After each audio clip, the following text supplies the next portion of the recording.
சீமான் பெரியாரை எதிர்ப்பது பாராட்டுக்குரியது, வரவேற்கத்தக்கது. இந்த வாய்ப்பை நாம் பயன்படுத்திக் கொள்ள வேண்டும். இதை பத்திரிகைகள் எழுதணும், சோசியல் மீடியால ரொம்ப முக்கியமானது. அதிலெல்லாம் எழுதுங்க, பரப்புங்க, பேசுங்க. பெரிய வாய்ப்பு வந்திருக்குது அப்படிலாம் சீமானை பாராட்டி பேசியிருக்கிறார். எப்படி பார்க்குறீங்க?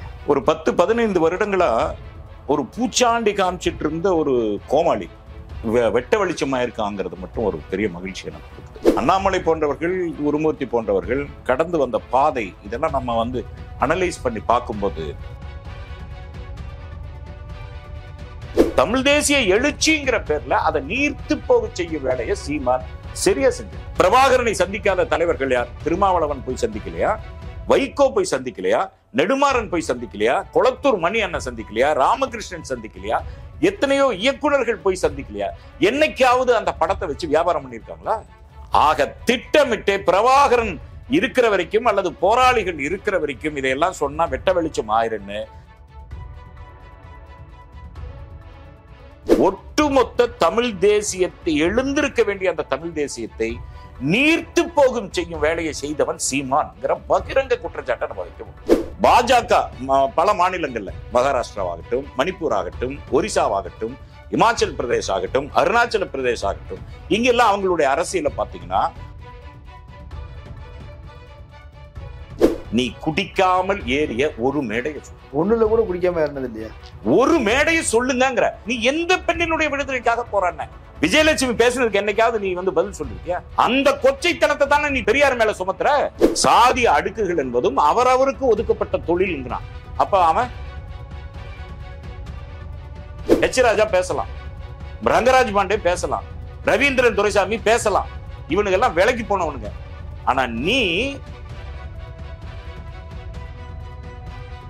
குருமூர்த்தி பாராட்டியதற்கு பிறகு சீமான் ஒரு சங்கி. அரண்சை நண்பர்களுக்கு வணக்கம்.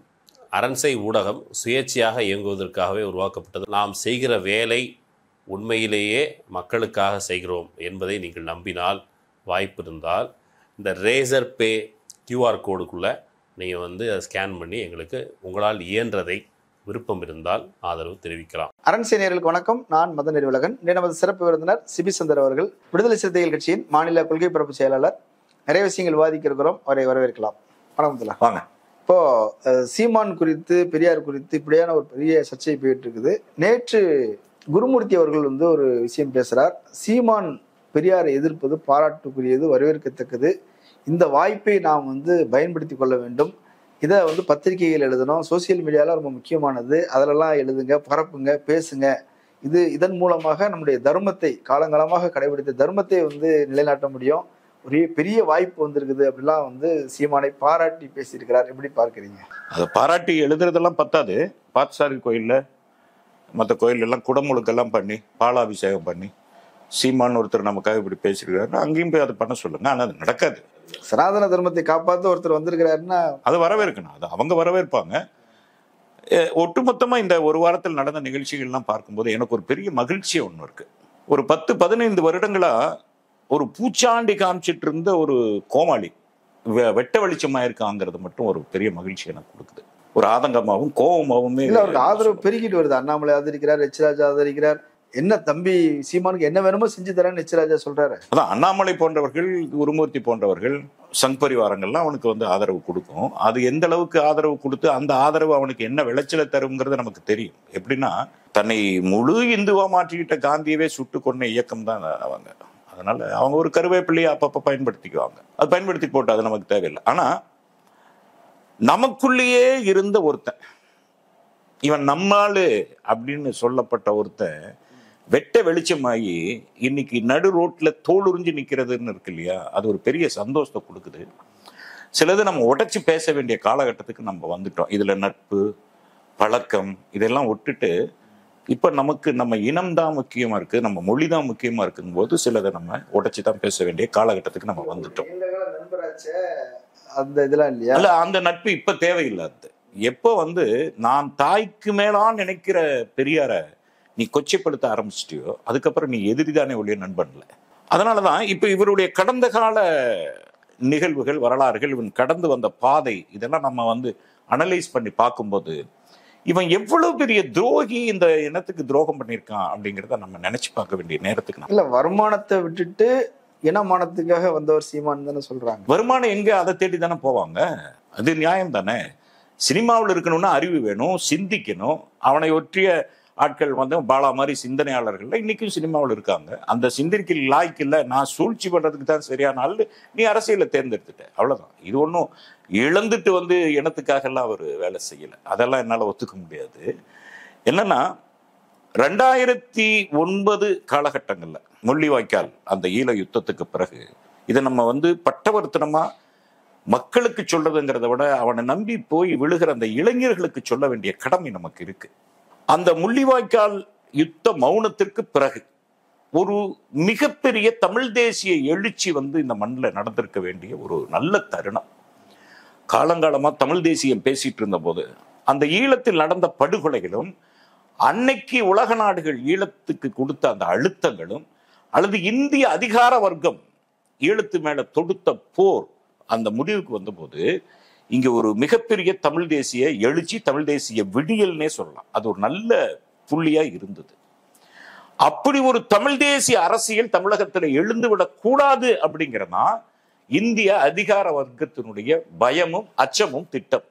அப்ப இதை நீர்த்து போக செய்யக்கூடிய வேலையை யார் செய்வா, சரியா செய்வா அப்படின்னு சீமானை செலக்ட் பண்றாங்க. அது வரைக்கும் ஈழத்தை பற்றி மிக கடுமையா பேசிட்டு இருந்த வைகோவோ, நெடுமாறனோ, திருமாவளவனோ, கொளத்தூர் மணியண்ணனோ, ராமகிருஷ்ணனோ, எத்தனையோ தலைவர்கள் ஈழத்தை பத்தி பேசியிருக்காங்க. ஈழத்தினுடைய வீர வரலாறுகளை பத்தி பேசுவாங்க. ஒரு வீர வரலாறு தான் நம்ம வந்து ஒரு விடுதலை களத்துக்கு அழைச்சிட்டு போகும். போர்க்களத்து சம்பவங்கள் தான் பேசுவாங்க. போர்க்களத்துல நடந்த வீர கதைகள், அது கதைகள் இல்ல, வீர நிகழ்வுகள். விடுதலை புலிகள் எண்ணற்ற வீர நிகழ்வுகள்ல நடந்திருக்காங்களே. என்னைக்காவது ஒரு நிகழ்வை நீ சொன்னது உண்டா மேடையில?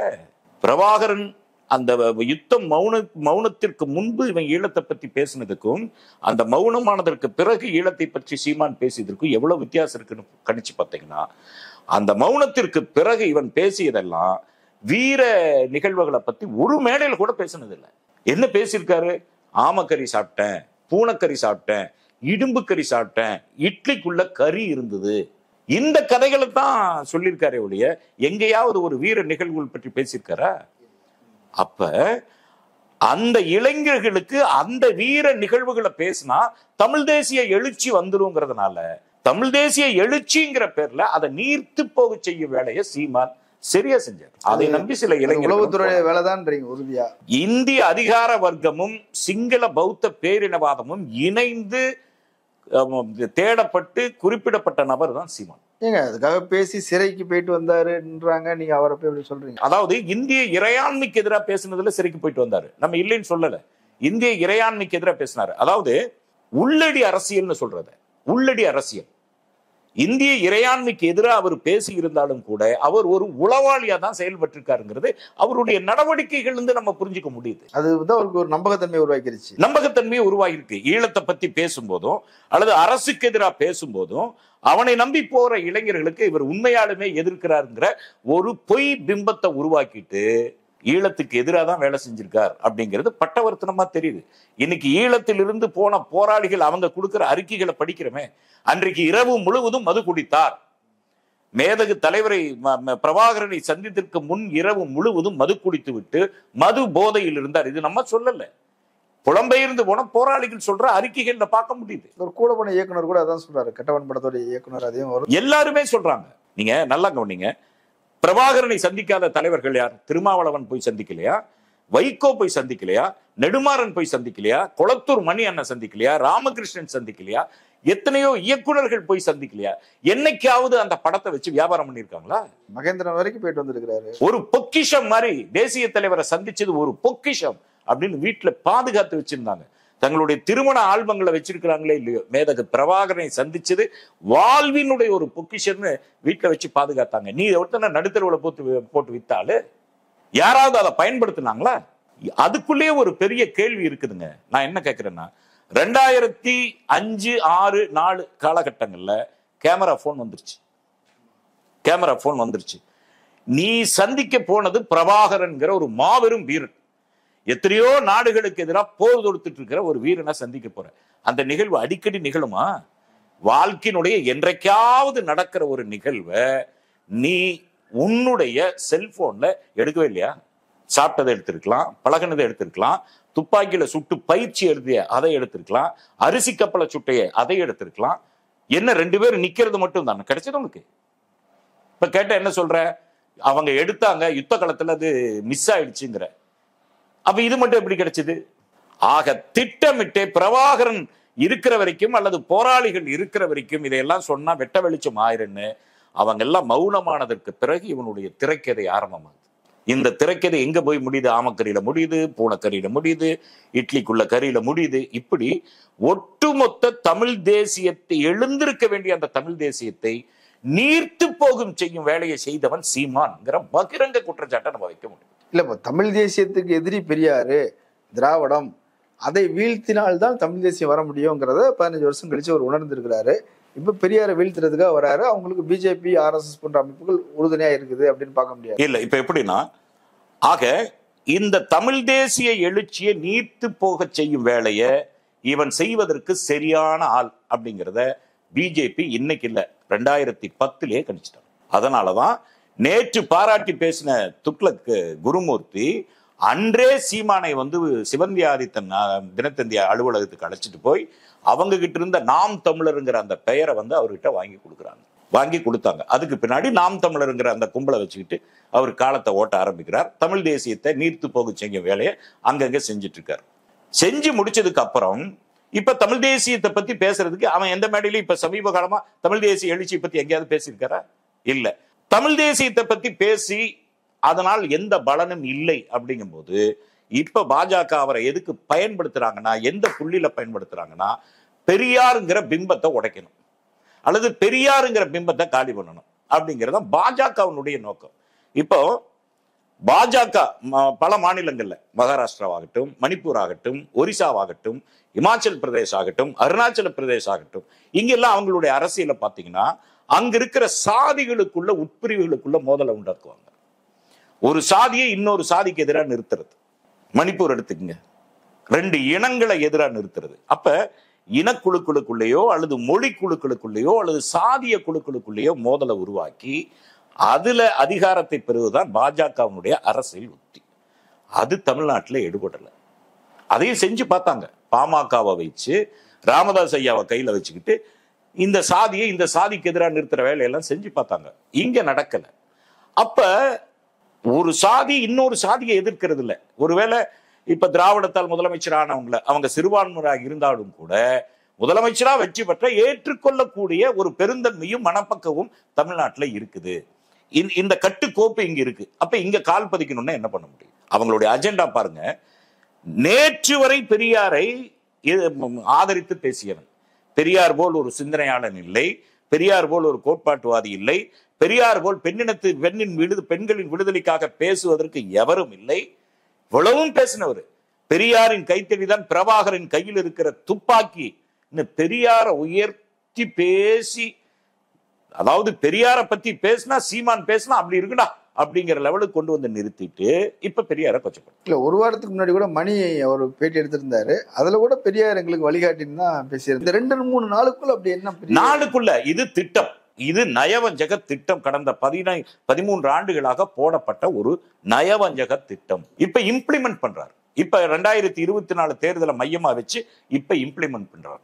இப்ப பாஜகவுக்கு தெரியுது, இங்க அண்ணாமலையோ அல்லது ஹெச் ராஜாவோ அல்லது பார்ப்பனர் அல்லாத பாஜக தலைமை என்னதான் பெரியாரை பத்தி பேசினாலும் அது அவங்களுக்கு தான் எதிர்வினையா முடியும். அது எங்க கொண்டு போய் முடியுதுன்னா, தங்களை தாங்களே சவுக்கால் அடிச்சுக்க முடியும், ஆனா பெரியாரை சவுக்கால் அடிக்க முடியாது அப்படிங்கிற எட்ஜில தான் கொண்டு போய் நிறுத்துது. அப்ப மிகச்சரியான ஆள். அவங்களுடைய உத்தியே அதுதான். இப்ப RSS கூட்டம் யார பிரதமரா முன்னிறுத்துது? ஏன் மோகன் பகவத்தை முன்னிறுத்திருக்கலாம்ல? ஏன் மோடியை முன்னிறுத்துது? பார்ப்பனர் அல்லாத ஒருத்தர், பார்ப்பனர் அல்லாதவர்களை வைத்தே தங்களுடைய அரசியல் அதிகாரத்தை தேடுவதுதான் பாஜகவினுடைய அரசியல் உத்தி. காலங்காலமா அதை அவங்க தங்களை முன்னிலேயே படுத்திக்க மாட்டாங்க. ஆனா பின்னால் இருந்து இயக்குபவர்கள் அவங்கள தான் இருப்பாங்க.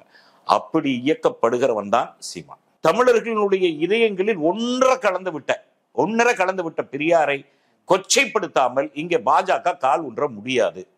இதுதான் அவங்களுக்கு சரியான சந்தர்ப்பம். இல்ல இன்னொன்னு சொல்றாரு இல்லையாப்பா, அதே குருமூர்த்தி பேசும்போது இப்ப ஏற்கனவே சீமானும் சொல்றாரு, தலித்துகள் குறித்து ஒரு தப்பா பேசியிருக்கிறாரு, அதுக்கப்புறம் இஸ்லாமியர்கள் குறித்து ஒரு கடுமையா பேசியிருக்கிறாரு. இப்ப இதெல்லாம் வந்து பெரியார் பேசியிருக்கிறாரு, அவர் எப்படி வந்து ஏத்துக்க முடியும்னு கூட குருமூர்த்தி சொல்றாருல்ல. அதாவதுங்க, பெரியாரை பற்றி யார் எழுதிய நூலை நீங்க வாசிச்சீங்கன்னு இருக்குங்க. RSSல இருக்கிறவங்க கூட பெரியார் நூலை எழுதியிருக்கான். இப்ப செந்தில் மல்லர் போன்றவங்களும் பெரியாருடைய மறுபக்கம் அப்படின்னு அந்த புக்கை நீ படிச்சிருக்க. அந்த நூலை படிச்சுட்டு அவன் எழுதுனதை சொல்றது இல்ல. பெரியார் பேசினது ஒன்று குடியரசுல வந்திருக்கணும், விடுதலையில வந்திருக்கணும், அல்லது ஆணைமுத்தையா தொகுப்புல இருக்கணும். எந்த இடத்துலையும் தலித்துகளை பத்தியோ இஸ்லாமியர்களை பத்தியோ கிறித்தவர்களை பத்தியோ கொச்சையா ஒருபோதும் பேசினது இல்ல. பேசுறதுக்கு ஆதாரம் தான் நாங்க கேட்கிறோம். ஆதாரம் கேட்டா நீ என்ன சொல்ற? நீங்க தான் வச்சிருக்கிறீங்க, நீங்க தான் கொடுக்கணும்னா நீ எங்க போய் படிச்ச? இன்றைக்கும் பெரியார் திறந்துதான் இருக்கு, போய் தேடலாம்ல, படிக்கலாம்ல. கன்னிமாரில கூட இருக்குது, எல்லா பக்கமும் இருக்கு. ஆதாரத்தை நீ பேசிட்டு எங்கிட்ட நீ ஆதாரம் கொடுனா, அல்லது நீ பேசுனதுக்கு ஆதாரம் இருக்கும்ல, செந்தில் மல்லர் எழுதின ஆதாரம் இருக்கும்ல, அல்லது சாக் வெங்கடேசன் ஒருத்தர் எழுதியிருக்காரு, பா வெங்கடேசன், அவர் எழுதுனதை கூட அது எடுத்து வை. உன்னால முடியுமா? நீ யாரோ எழுதின பெரியார படிச்சுட்டு பெரியார சொன்னா எந்த இடத்துல எழுதினார்? அதைத்தான் நம்ம கேட்கிறோம். சரி, இப்போ நாம் தமிழர் கட்சிக்குள்ள அங்க இருந்தே ஜெகதீச பாண்டியன் போன்றவர்கள் எதிர்ப்பு தெரிவிக்கிறாங்க. அது சீமானின் தனிப்பட்ட கருத்து. எனக்கு உலகத்திலேயே ஃபர்ஸ்ட் டைம் நான் பாக்குறேன், யாரோ கட்சி நிர்வாகி பேசுனதை வந்து சொல்லுவாங்க அவருடைய தனிப்பட்ட கருத்து, தலைமையின் கருத்து அல்ல, இல்ல கட்சியின் கருத்து இல்லம்பாங்க. முதல் முறையா தலைவர் பேசுனது கட்சியின் கருத்து அல்ல அப்படின்னு ஒன்று வருது. ஜெகதீஷ் பாண்டியன் ஒரு நல்ல இணை இயக்குனர், ஒரு படைப்பாளி. அவர் சொல்லிட்டாரு இது சீமானின் தனிப்பட்ட கருத்துன்னு. மதுரையில இருந்து எனக்கு ஒருத்தர் பொண்ணு, அதுதான் ரொம்ப டிஃபரெண்டா இருக்கு, அது தண்ணி போட்ட கருத்து அப்படின்ட்டாரு. உண்மையா சொன்னார், நான் பெயர் குறிப்பிடல. தலைவர் அப்படி நீங்க அப்படி கொச்சைப்படுத்த இல்ல இல்ல, அவரு சொன்னதுதான் நான் சொல்றேன், நான் சொல்லல. எப்படி ஜெகதீச பாண்டியன் வந்து தனிப்பட்ட கருத்து இருந்தாரோ, மதுரையில இருந்து ஒரு தம்பி அது தண்ணி போட்ட கருத்து அப்படின்ட்டாரு. நாம் தமிழர் இருக்கிற ஒரு தம்பி தான். ஆக பெரியாரை கொச்சைப்படுத்துவது என்பதை நாம் தமிழரில் இருக்கிற தம்பிமார்களுக்கு பிடிக்கல. இன்னொன்று, குருமூர்த்தி பேசினதற்கு பிறகு வருகிற பதிவுகள் எல்லாம் பார்க்கும் பொழுது நாம எங்க சேரக்கூடாது, தமிழ் தேசிய எழுச்சிக்கு எது தடையா இருக்குமோ அந்த தடைங்கிற சாக்கடையிலேயே போய் சீமான் விழுந்துட்டாருங்கிற கொதிப்பு தான் அதிகமா இருக்கே ஒழிய யாரும் பாராட்டலையே. இல்ல, இப்ப இந்துத்துவ அரசியல் அப்படிங்கிறது தமிழ் தேசியத்துக்கு எதிரானது இல்ல, தமிழ் இந்துன்னே நம்ம சொல்லலாம்னு மணியரசன் போன்றவர்கள்லாம், அவங்களுக்கு ஐஜி அவரு தானே, அவர்லாம் வந்து தமிழ் இந்துன்னு நம்ம சொல்லலாம் அப்படின்னு ஒரு இணக்கமான சூழல் வந்துட்டாங்கல்ல. தமிழ் தேசியம்ங்கிறது என்னங்க? சாதி அற்றதுதானே தமிழ் தேசியம். அடிப்படை என்ன? சாதி அற்றதுதான் தமிழ் தேசியம். சீமான் முதலமைச்சர் அவர்தான் தமிழ் தேசியம்னு பேசுகிறாங்க. வட்ட செயலாளர் முதல்ல ஆகணுங்க. நீ ஆன்மை இருந்திருந்தா என்ன பண்ணணும்? இப்ப தமிழ் தேசியம் திராவிடத்தை முன்னிறுத்தி ஒரு யுத்தம் ஆரம்பித்து விட்டதுங்கிறீங்களா? ஈரோட்ல நீ நிக்கணும்ல, போய் நில்லு, நீ நின்றுக்கணும்ல. இப்ப ஈரோடு இடைத்தேர்தல்ல இல்ல சீதா லட்சுமின்னு ஒருத்தவங்க நல்ல அனுபவம் உள்ளவங்க 2016 தொடர்ந்து தோத்துக்கிட்டு இருக்காங்க. ஏறக்குறைய 6 தடவை தோத்துருக்காங்க. இது 7வது தடவை அவர்களுடைய தோல்வி தொடரும். அப்படித்தான் இருக்கும். ஏங்க, அதாவது ஒரு கட்சி ஆரம்பிக்கிறோம், ஒரு கட்சி எதை நோக்கிய பயணத்தில் இருக்கணும்? ஒண்ணு பண்பாட்டு விடுதலை நோக்கிய பயணமா இருக்கணும், அல்லது ஒரு இன விடுதலைக்கான பயணமா இருக்கணும், அல்லது அதிகாரத்தை நோக்கிய பயணமா இருக்கணும். உன்னுடைய பயணம் எதை நோக்கியது? முதல்ல அதை சொல்லு. எதை நோக்கியது உன் பயணம்? அதிகாரம் இருந்தா, அம்பேத்கர் என்ன சொல்றாரு? இல்ல, நான் முதலமைச்சர் ஆயிட்டதான் எல்லாமே மாறிடும், எல்லாருமே பயந்துருவாங்க. எப்ப மக்கள் வாக்களிக்காம எப்படி முதலமைச்சராக? நீ எந்த கொள்கையில நீ உறுதியா இருக்க முதலமைச்சர் ஆக்குறதுக்கு? அதை சொல்லுங்க. சமூக நீதி கொள்கையில முழுமையா உன்னை ஈடுபடுத்திருக்கியா? சமத்துவ கொள்கையில உன்னை முழுமையா ஈடுபடுத்திருக்கியா? அதெல்லாம் கேட்காதீங்க, போட்டு பாரு ஓட்ட, அப்புறம் பாரு நாட்டை. நீ செஞ்சது என்ன? நான் கேட்கறது, ஈழத்தை பேசி பேசி உன்னை வளர்த்திக்கிட்டு இல்லையா? பெரியார பேசி பேசி உன்னை நிலைப்படுத்திக்கிட்டு இல்லையா? இப்போ திருக்குறளை பெரியார் எதிர்த்தாருன்னு சொல்றீங்க, ஆனா திருக்குறள் மாநாடு நடத்துவர் பெரியார். நீ திருக்குறளுக்கு ஒரு மாநாடு நடத்திருக்கியா? திருக்குறள் வேதம்ங்கிற அதுக்கு ஒரு மாநாடு நடத்திருக்கியா? இல்ல, மொத்தமா 10 திருக்குறள் சொல்லுங்க, நீ சொல்லுங்கிறதா? அப்ப உனக்கு திருக்குறளும் தெரியல, பெரியாரையும் தெரியல, தமிழ் தேசியம்னா என்னங்கிற புரிதலும் இல்ல. அப்ப உன்னுடைய பயணம் எதை நோக்கி? உன்னை நோக்கி தான். அதுல தெளிவா இருங்க, பணத்தை நோக்கி. சரி, இன்னொன்னு, இது அதே மேடையில பேசும்போது தமிழ்நாடு வந்து முன்னாடி ஆக்சுவலா திமுக ஆட்சிக்கு வந்துட்டாலே இங்க வன்முறை வந்துடும், மாதிரி நிறைய குற்றங்கள் நடக்கும், போதைப் பொருள் கடத்துவாங்க. முன்னாடி எல்டிடி கடத்திக்கிட்டு இருந்தாங்க, இப்போ முஸ்லீம்கள் கடத்துறாங்க. இந்த போதை கும்பல் தான் தமிழ்நாட்டு அரசியல்ல வந்து ஆதிக்கம் செலுத்துது. அப்போ எல்டிடி தான் முன்னாடி ஆதிக்கம் செலுத்தி இருந்தது, இப்போ முஸ்லீம்கள் ஆதிக்கம் செலுத்துறாங்க அது அப்படிங்கிற மாதிரி ஒன்று சொல்றாரு. இப்போ இதுல முஸ்லீம்கள் குறித்தும் தவறா பேசுறார், எல்டிடி குறித்தும் தவறா பேசுகிறார். இதற்கு எதிரான கண்டனங்கள் எதுவுமே நாம் தமிழர்ல இருந்து யாரிடமிருந்தும் வரலையே. புலிகள் அமைப்பை ஒரு ஒரு தேசத்திற்கான விடுதலைக்காக தங்களை அர்ப்பணித்த ஒரு இயக்கத்தை போதைப் பொருள் கடத்துற கும்பல் அப்படின்னு தானே துக்ளர் குரு. ஆமா, மணிப்பூர்ல இருந்து நேரடியாக தமிழ்நாடு வரும், இங்க இருந்து இலங்கைக்கு போவோம், அங்க இருந்து ஆஸ்திரேலியா போவோம். புலிகள் அமைப்பை ஒரு போதைப் பொருள் கடத்துற ஒரு கும்பல்னு பேசின குருமூர்த்தி கூட நீ உறவு வச்சிருக்கியே, நீ எப்படி புலிகளை பத்தி பேசலாம்? முதல்ல அந்த கேள்வி கேட்போம். அவர் இப்பவா பேசினாரு? 2008 பேசியிருக்காரு. அவரோட உறவை வச்சுக்கிட்டு அவரை வச்சுக்கிட்டு நீ நாம் தமிழர்னு பேரை வாங்கினா உன்னுடைய நோக்கம் எதை நோக்கியது? எதை நோக்கியது? குருமூர்த்தி கூட இப்ப உறவு இல்லைங்க, இப்ப உறவு ஏற்பட்டிருக்கு. நாம் தமிழருங்கிற பெயரை வாங்கும் போதே குருமூர்த்தி கூட உனக்கு உறவு இருக்குன்னா அதுக்கு முன்னாடி 6 மாசத்துக்கு முன்னாடி தான் புலிகள் அமைப்பு ஒரு போதைப் பொருள் கடத்துற கும்பல் அப்படின்னு பேசுறாரு. அவரோட எப்படி நீ தொடர்பு வச்சிருப்ப? நீ புட்டமான பத்தி தவறா பேசலையா? நடேசனை பத்தி தவறா பேசலையா? நீ யாரை பத்தி தவறா பேசல? ஒட்டுமொத்த புலிகளையும் தவறாய் சித்தரித்த ஒரே ஆள் சீமானுங்க. இன்றைக்கு தமிழ் தேசிய எழுச்சிக்கு மிகப்பெரிய தடையாக இருப்பது சீமானுங்க. சரி, இப்ப சீமானை எதிர்ப்பது அரசியல் ரீதியா விமர்சிக்கிறது என்பது ஒரு பக்கம் இருக்குது. ஆனா அவரை குடியாரன், ராத்திரி ஆனா குடிச்சிட்டு அப்படிதான் வருவாரு அப்படின்றது, அதுக்கப்புறம் பெண்கள் விஷயத்துல பல பெண்களோட ஒரு தொடர்பு இருக்குது, நிறைய பெண்களோட, இப்படி அவரை பத்தி அவதூறு செய்வது சரியா? இது அவதூறு இல்லையே, உண்மைதானே பேசுறோம். நான் மட்டும் இல்லை, எல்லாருமே பேசுறாங்க. நான் கேட்கறது ஒண்ணுதாங்க. ஈழ மேடைகள், பல மேடைகள், அதாவது அந்த முள்ளிவாய்க்கால் யுத்தத்துக்கு பிறகு முன்னால், அதாவது இயக்குநர்கள்லாம் போய் ராமேஸ்வரத்துல போய் அந்த தங்களுடைய கோபத்தை கொட்டுறதுக்கான பயணங்கள், அந்த பயணங்கள்ல நான் ஒண்ணு மனசாட்சி பிரகாரம் கேட்கிறேன். மனசாட்சி இல்லை அவனுக்கு, இருந்தால் கேட்கிறேன், நீ குடிக்காமல் ஏறிய ஒரு மேடையை சொல்லு. ஒண்ணுல கூட குடிக்காம ஏறினது இல்லையா? ஒரு மேடையை சொல்லுங்கிற. நீ எந்த மேடையை சொல்றியோ அந்த மேடையை அமைச்சவன் ஒருத்தர் இருப்பான்ல, அவனை கூப்பிட்டு நான் பேச வைக்கிறேன். நீ குடிக்காமல் ஏறிய ஈழ மேடை ஒண்ணு சொல்லு, ஒன்னே ஒண்ணு சொல்லுங்கிற. சொல்ல முடியுமா உங்களால? இல்ல, அவர் குடியாரன் பிராண்ட் பண்றது அப்படி இல்ல. நீ பேசு, உன்னுடைய வார்த்தை வெளிப்பாடு இருக்கு இல்லையா? நீ உன் வீட்டுல போய் உட்காந்து குடிச்சீன்னா அது உன்னோட, அது நமக்கு தேவையில்லாத ஒண்ணு, அது தேவையில்லாத ஒண்ணு. நீ குடிகாரம் பேசுற மாதிரியே பேசுறீங்கன்னா அப்ப குடிச்சிட்டு பேசுறேன்னு தான் அர்த்தம். இல்ல, இப்ப நீங்க மட்டும் இல்ல, நீங்களும் நாம் தமிழ்ந்து வெளியே வந்திருக்கிறீங்க. இப்ப சமீபத்தில் வெளியே வந்தவர்கள் கூட சொல்றாங்க, தருமபுரியில இருந்து வெளியே வந்தவங்க கூட சொல்லும் போது, அவர் வருவாரு, வந்தாரு, எங்களோட சேர மாட்டாரு, தனியார் ஹோட்டல்ல ரூம் போட்டு அங்க அவருக்கு யார் சரக்கு ஊத்தி கொடுப்பாங்களோ அவங்களை கூட வச்சுக்கிறாரு, குடிக்கிறாரு, அப்புறம் ரெஸ்ட் எடுக்கிறாரு, மேடையில பேசுறாரு, மறுபடியும் அவர் யாரு சரக்கு ஊத்தி கொடுப்பாங்களோ அவங்களை கூட வச்சுக்கிறாரு, இப்படிங்கிற மாதிரியே பேசுறாங்க. பொலிட்டிக்கலா அதை விமர்சிக்கிறதை விட்டுட்டு இப்படி ஒரு குடிகாரன் இதுக்கு பதில் நம்ம இல்ல. சேலத்துல இருந்து பிரபாகரன் ஒரு தம்பி, பிரபாகரன் நினைக்கிறேன், நாம் தமிழர் இருந்து வெளியே போன ஒரு தம்பி, இதுதான் தமிழ் தேசிய அரசியல் கடையாளமா அப்படின்னு சீமானை பார்த்து கேட்ட கேள்விகள். நீ 5 ஸ்டார் ஹோட்டல்ல தான் தங்குவியா? நீச்சல் குளம் இருக்கிற ஹோட்டல்ல தான் தங்குவியா? ஜிம் இருக்கிற ஹோட்டல்ல தான் தங்குவியா? ஏன் சாதாரண வீட்டுல தங்க மாட்டியா? முன்னாடி இருந்த தலைவர்கள்லாம் அப்படிதான் தமிழ் தேசிய தலைவர்கள் இருந்தாங்களா?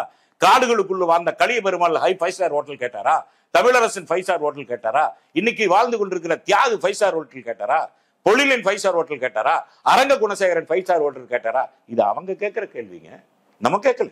இப்ப அவன் கேட்கிற கேள்வி ஒருவேளை வெளியே போறதுனால அப்படி கேட்கறான்னு கூட நினைக்கலாம். ஆனா உண்மை இதுதான். இல்ல, அதுவும் எப்படி சொல்றாங்கன்னா, நிகழ்ச்சியை கூப்பிட்டுக்கிறோம், ஹோட்டலுக்கு வராரு, 10 பேரை கூப்பிட்டு வராரு, அவர் போகும்போது பில்லு கொடுக்காம போறாரு. இப்ப நாங்க பில்லு கட்ட வேண்டியிருக்குது, 1 லட்ச ரூபா 1.5 லட்ச ரூபான்றாங்க. கூட்டத்துக்கே 10,000 20,000 செலவாகுது.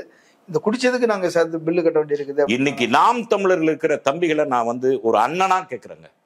எத்தனை பேருங்க அவனுடைய சொந்த வீட்டை அடமான வச்சு அந்த கட்சியில மேடை போட்டிருக்கான் தெரியுங்க. அவ்வளவு பேரும் நகைகளை வச்சு, பொண்டாட்டிட்ட நகை வாங்கி தான் விட்டு வச்சிருந்த பைக்குகளை வித்து உனக்கு குடிக்கிறது. நீ தமிழ் தேசியத்துக்காக உண்மையா உழைச்சா அதை நம்ம பாராட்டிட்டு போறோங்க. இன்னைக்கு வெளியே போறவன்ல என்ன குற்றச்சாட்டு சொல்றான்? இந்த குற்றச்சாட்டு தான் வைக்கிறான். நேத்து வரைக்கும் இவர் தமிழ் தேசிய செயல்பாட்டில் இவர் இல்லை அப்படின்னு சொல்லிட்டு வெளியே போனான். இன்னொரு குற்றச்சாட்டு என்ன வருது? எங்க காசை வாங்கி குடிக்கிறதுக்கு பயன்படுத்துறாருன்னு சொல்றான். இன்றைக்கு அத்தனை பேரும் அதிர்ச்சி ஆகிற மாதிரி குருமூர்த்தி கும்பல்ல போய் விழுந்துட்டானே அப்படிங்கிற கொதிப்புல அவ்வளவு பேரும் சைலண்ட் ஆயிட்டான். நாளையில இருந்து தான் பேச ஆரம்பிப்பாங்க. அவன் அந்த சாக்கடை எங்க போய் சேரணுமோ அங்க சேர்ந்துருச்சுல்ல. சரி, இன்னொன்னு பெண்கள் குறித்து, பெண்களோட தொடர்புபடுத்தி இப்ப நீங்களே ஒரு பதிவு ஒண்ணு போட்டிருந்தீங்க, அமுதுவெளி. அதெல்லாம் யாருமே பேசுனது இல்ல, திடீர்னு அப்படி ஒரு பொருளையை கிளப்புறீங்க. இல்ல, எதுக்கு பேசணும் அப்படி ஒண்ணு இருக்கு. அதாவது அதில் ஒரு பெண் சம்பந்தப்படுறான். இப்ப நான் சொல்ற வரலாறு பாத்தீங்கன்னா அந்த பெண்ணுக்கு இன்னைக்கு ஒரு 50 வயசு இருக்கலாம். இப்ப நான் அந்த வரலாறை சொல்றதுனாலயோ அந்த பெண் பாதிக்கப்படக்கூடாதுன்னு கடந்த காலங்களில் நம்ம பேசாம இருந்திருக்கலாம். ஏன்னா அது ஒரு பெண்ணினுடைய வாழ்க்கை, அது ஒரு பெண்ணினுடைய வாழ்க்கை. குழந்தைகள் கல்யாணம் ஆயிடுச்சு, குழந்தை ஆயிடுச்சு, ஏதோ அந்த காலத்துல ஒண்ணு நடந்திருக்கலாம், இவன் ஏமாத்தி இருக்கலாம் அல்லது அவள் ஏமாந்து இருக்கலாம். இதை நம்ம இப்ப கலர்வதன் மூலியமா அந்த காலம் திரும்பி வந்துட போறது இல்லை, காயம்தான் வரும். ஆனா வரிசையா நிறைய பெண்களை ஏமாத்தினதா சொல்றீங்க. இல்ல, இது பட்டவர்த்தனமா தெரிஞ்சது. இப்ப ஈழ பெண்ணை தான் கல்யாணம் திருமணம் பண்ணிக்குவேன்னு சொன்னது உலகத்துக்கே தெரியும். என்னாச்சு அந்த பொண்ணு? விஜயலட்சுமி டெய்லி ஒரு வீடியோ போட்டிருக்குது, இப்ப இன்னைக்கு ஒரு வீடியோ போட்டிருக்குது. அப்ப இதுக்கெல்லாம் நீ பதில் சொல்லாம நான் பெண்ணின் விடுதலைக்காக போராடுறேன். எந்த பெண்ணினுடைய விடுதலைக்காக நீ போராடி இருக்க? ஆனா இன்னைக்கு பெண் ஏன் அடிமையானால்ங்கிற நூல், பெரியார் எழுதின நூல் புத்தக கண்காட்சியில அதுதான் அதிகமா விற்பனையாகிற நூல்னு பேசப்படுது. மொத்தமாவே பெரியார் புத்தகம் தான், பெரியார் புத்தகம் தான் போகுது. நீ எந்த பெண்ணினுடைய விடுதலைக்காக போராடின அதை சொல்லுங்கிற. நாங்க விஜயலட்சுமி பேசுனதுக்கு என்னைக்காவது நீ வந்து பதில் சொல்லிருக்கியா? மௌனமா கடந்து போற. அன்னைக்கு உன் மனைவியும் நீயும் இருக்கும் போதே அந்த பொண்ணு சொல்லுது இந்த கொள்ளையில வேற பிள்ளைகளே கிடைக்கலங்கிறது. இதெல்லாம் ஒரு அரசியலுக்கு அழகா? ஒரு அரசியல் தலைவன் பேசுற பேச்சா? அந்த கொச்சைத்தனத்தை தானே நீ பெரியார் மேல சுமத்துற. இன்னைக்கு ஒரு தம்பி பேசியிருக்காரு, ரொம்ப கரெக்டா பேசியிருக்காருங்க. உண்மை அதுதான். உனக்கு ஏறக்குறைய 61 வயசு, அந்த மாமியாருக்கு ஏறக்குறைய 54 வயசு, நீ கட்டி இருக்கிற பிள்ளைக்கு 33 வயசு. இதுல யார் மனைவி யார் மாமியாரு? கேட்கிற கேள்வி கரெக்ட் இல்ல. நீ எப்படி பெரியாரை கொச்சப்படுத்தலாம்? உனக்கு பெரியார் வந்து ஒரு சின்ன பிள்ளை கல்யாணம் பண்ற சொல்றதுக்கு என்ன தகுதி இருக்கு, அருகதை இருக்குங்கிற? எந்த அருகதையுமே இல்லையே. ஒண்ணுதான், நீ விரல் நீட்டி குற்றம் சொல்லுவதற்கான எந்த தகுதியுமே இல்லாத ஒரு நபர் சீமான். உனக்கு எந்த தகுதியுமே கிடையாது, யாரையும் நீ குற்றம் சொல்ல முடியாது. ஏன்னா சுய ஒழுக்கம்ங்கிறது சீமான் வரலாறுலயே கிடையாது. அடுத்தது வந்து குருமூர்த்தி பேசும்போது இன்னொரு விஷயம் சொல்றார். அம்பேத்கர் வந்து இந்துத்துவத்தை ஆதரித்தார். 1920 அவர் எழுதியிருக்கிறார், இந்துத்துவம் என்பது உயர் சாதியினர்கள் மட்டுமல்ல, எங்களுக்கும் சேர்த்துதான் இந்துத்துவம் அப்படின்னு சொல்லிலாம் பேசியிருக்கிறார். இந்தியா முழுக்க ஒரு பொதுவான கலாச்சாரம் இருக்குது அப்படின்னு அவர் சொல்லியிருக்கிறார். அது RSSம் அதுதான் சொல்லுது, அம்பேத்கரும் அதான் சொல்றாரு. ஒத்த சிந்தனை கொண்டவர்கள்.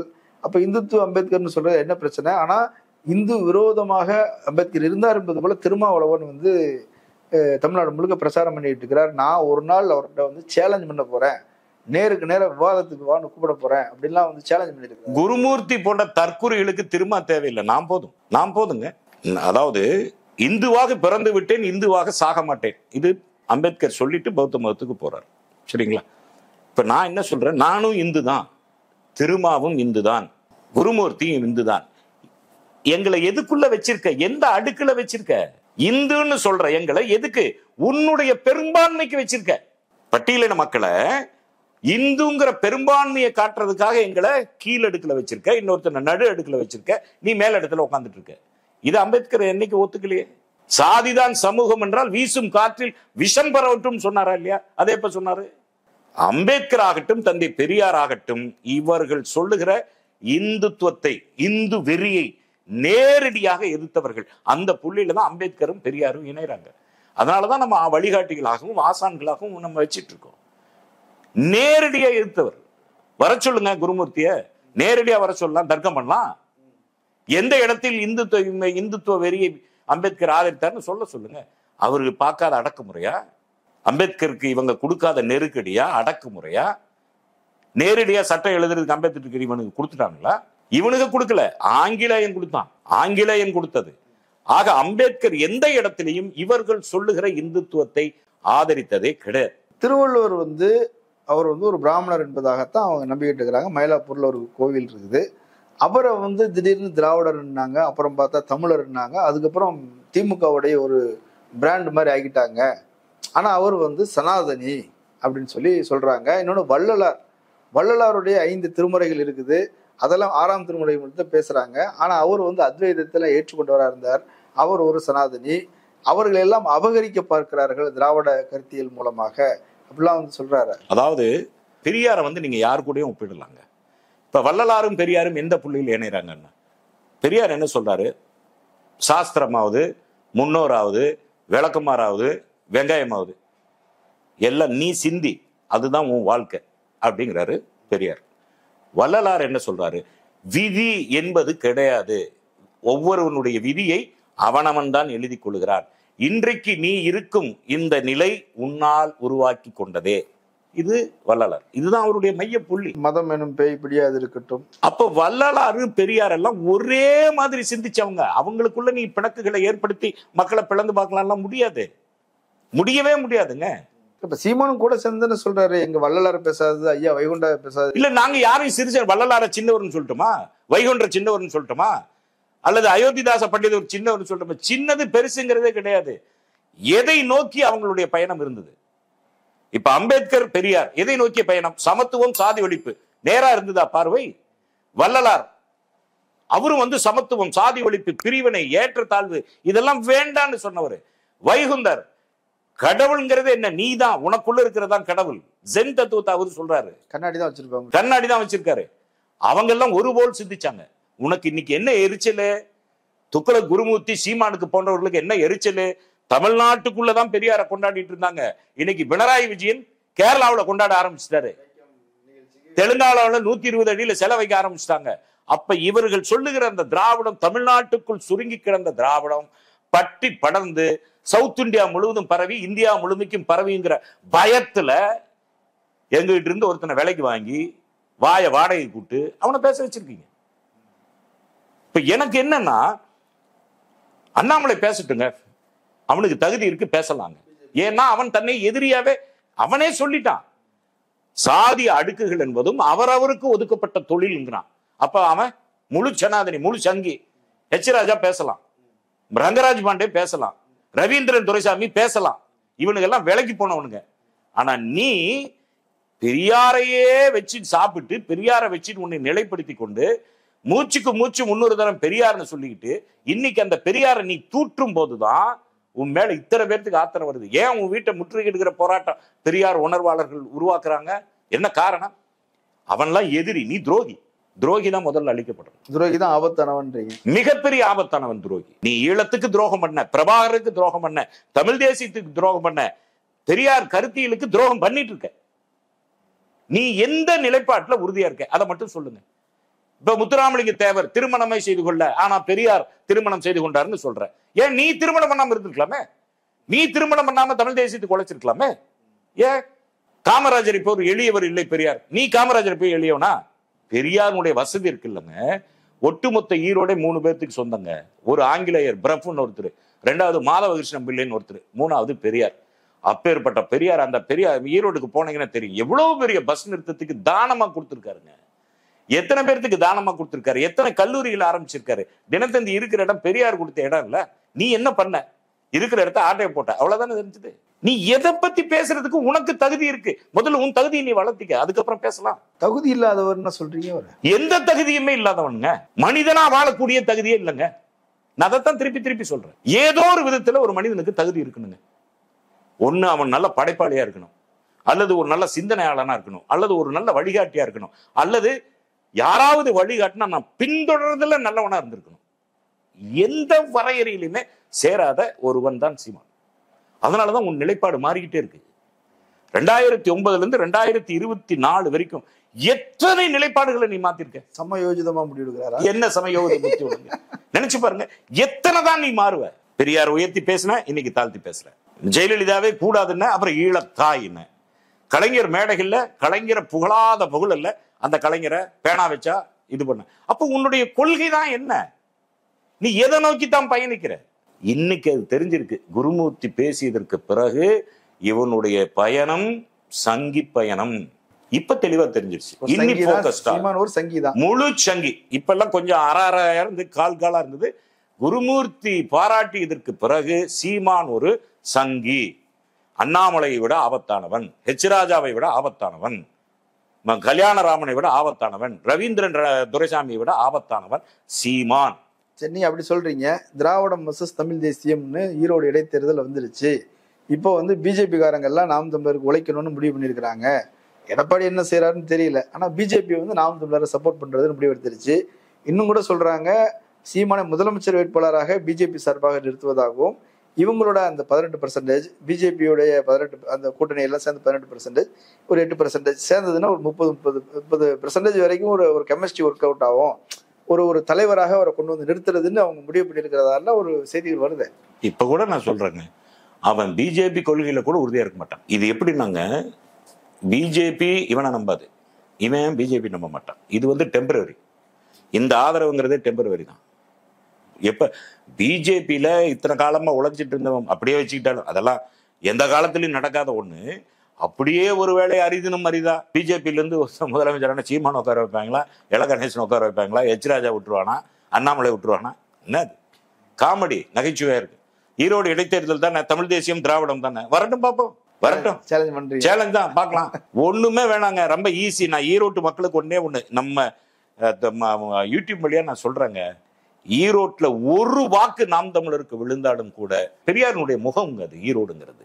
நீங்க நம்ம நினைக்கிற மாதிரி இல்ல, ஈரோட்லயே பிறந்து வளர்ந்தவங்கிறதுனால சொல்லலாம். கடவுள் இல்லைங்கிற கொள்கையில பெரியார் மேல கோவம் இருக்கலாம், மேபி இருக்கலாம். ஏன்னா அங்க சின்ன மாரியம்மன், பெரிய மாரியம்மன், நடு மாரியம்மன், ஈஸ்வரன் கோயில், பல கோயில்கள் இருக்கு. கடவுள் இல்லைங்கிற ஒரு ஆஸ்பெக்ட்ல பெரியார் மேல கோபம் இருந்தாலும் கூட பெரியார் எங்க பாட்டங்கிற உணர்வு இருக்குல்ல அந்த ஈரோட்டு மக்களுக்கு, அது மாறவே மாறாது. அது சீமான் மாதிரி 1000 பேர் வந்தாலும் மாற்ற முடியாது. நிறைய தகவல்கள் சொல்லியிருக்கிறீங்க. மக்கள் பரிசீலிக்கட்டும், குறிப்பாக தம்பிகள் பரிசீலிக்கட்டும். இல்ல, நான் உண்மையாலுமே நான் இதன் வாயிலா சொல்றது என்னன்னா, 2009-10 காலகட்டங்கள்ல ஒரு உணர்ச்சி கொந்தளிப்பில் சீமானிடம் போன இளைஞர்கள் நீ தலதிரிக்க ஓடி வந்துட்டாங்க. 95% வெளியே வந்துட்டு நிறைய வந்துட்டாங்க. இந்த ஈழம் பற்றியோ, பிரபாகரன் பற்றியோ, அந்த ஈழ போரை பற்றியோ, அல்லது பெரியாருடைய மகத்துவத்தை பற்றியோ, அல்லது அம்பேத்கருடைய தொலைநோக்கு பார்வையை பற்றியோ அறியாத விசிலடிச்சான் குஞ்சுகள்.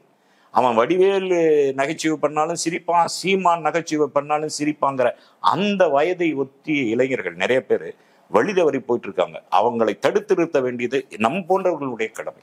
அதனாலதான் திருப்பி சொல்ற, வாழ்க்கையை பாழாக்கிக்காதீங்க.